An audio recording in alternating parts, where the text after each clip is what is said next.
Hello అండి. ఆషాఢ మాసం వచ్చిందంటే ఆడవాళ్ళకి గోరింటాకు ఇది కదా. ఇంకా మేము కూడా మా జాషుకి గోరింటాకు పెడదామని అనుకున్నాము. ఫస్ట్ ఆషాఢం గోరింటాకు అనమాట జాషుకి. ఇది సెకండ్ టైం గోరింటాకు పెడుతున్నామండి. ఫస్ట్ టైం ఏమో వచ్చి తన అన్నప్రాసన రోజు పెట్టాను. నెక్స్ట్ ఇది సెకండ్ టైం. ఇంకా తను నిద్రపోతున్న టైం చూసేసుకొని కాళ్ళకైతే గోరింటాకు పెట్టడం స్టార్ట్ చేశాను. అక్కడక్కడ కదులుతూ ఉనింది. తను చూసుకుంటూ మేనేజ్ చేసుకుంటూ ఎలాగోలా కంప్లీట్ చేసేసాను. ఒక లెగ్ కంప్లీట్ అయిన తర్వాత స్ప్రెడ్ అవ్వకుండా దానికైతే కవర్ వేసేసాను. ఇంకా అలాగే ఇంకొక లెగ్ కూడా పెట్టేసి దానికి కూడా కవర్ వేసేసాం. కొత్త బూట్లు ఉన్నాయి మా జాషుకి, ఎలా ఉన్నాయో కామెంట్ చేయండి.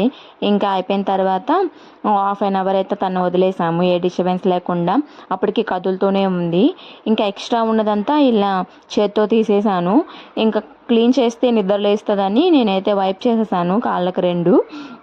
చేతులకు కూడా పెడదాం అనుకున్నాను కానీ కాళ్ళకే పెద్ద కష్టం అయిపోయింది. ఇంకా చేతులకు పెడితే ఇంకా తను నిద్ర లేచేస్తుందేమో అని చెప్పి చేతులకైతే పెట్టలేదు. ఇంకా ఫైనల్గా ఇలా వైప్ చేసేసిన తర్వాత కాళ్ళు అయితే ఇలా ఉన్నాయి. చాలా చక్కగా పడినాయి కదా, బుజ్జి బుజ్జి పాదాలు. అంతే ఈ వీడియో. Bye bye.